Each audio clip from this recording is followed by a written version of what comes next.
we are already serving about 30% of our clients in your market size and range of revenues. The 70 million mark and the 1 billion mark, we are already serving in that market. And what we have seen is that a lot of the clients we serve start very low, like some of you did, and are able to grow really over time to be really the big forces to reckon with. In terms of then some of the challenges that this group faces from what we have seen in our audits, we have seen financial statements which are produced and they do not quite comply with the International Financial Reporting Standards. Yeah? And what are we saying by this? When the auditor comes in and actually blesses the financial statements and say that they are true and fair, having gone through what the International Financial Reporting Standards must be complied with, the various pieces of regulation that must be complied with, and say for sure that these financial statements are not only true and fair, but they comply with those standards. Is that really happening? I think when I peruse a number of financial statements out there, they are lacking in terms of the full compliance with the quite complex International Financial Reporting Standards. And I would like to say that your financial statement, I think your organizations are as good as your financial statements. Really, the quality of your financials are relied a lot on by users of those financial statements. Be it your financiers, your potential investors into your businesses, and all the other users of financials, really, of your financial information, rely on that set of financial statements.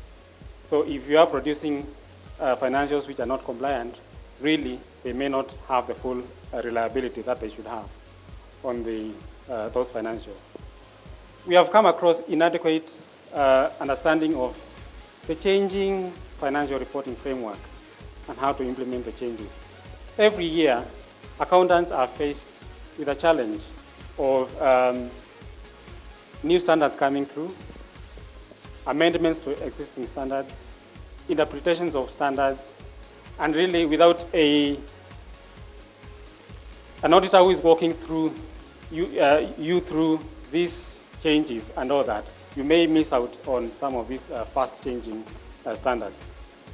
There is lack of access into deep insights into complex accounting and tax matters, especially deferred tax, because the matters are really not in black and white.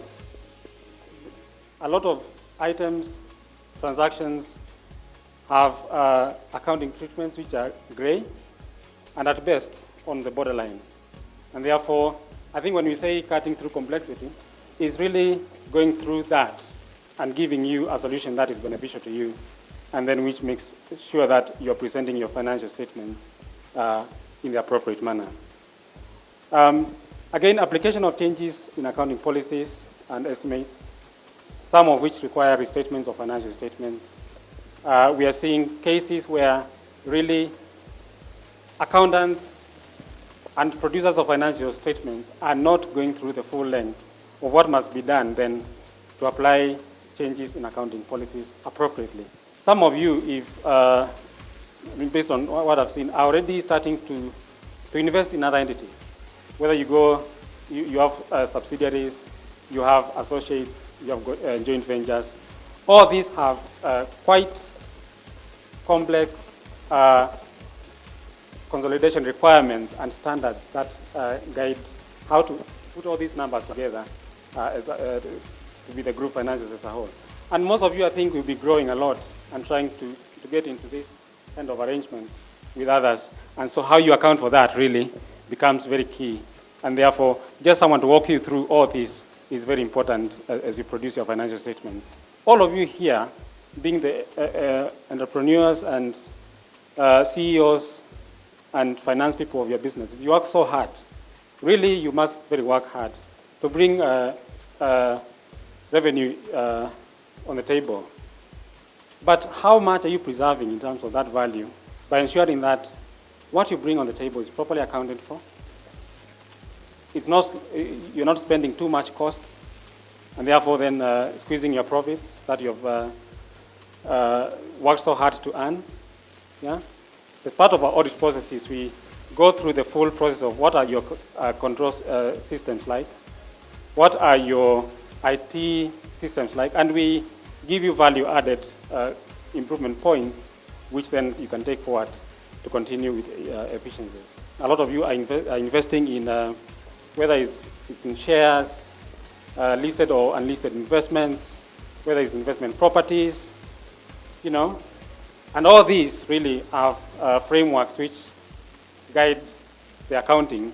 And some of the places you have gone, we are finding that the accountants have not quite spent time to understand how do you measure fair value, how do you present it in the financial statements, and is that then compliant with international financial reporting standards.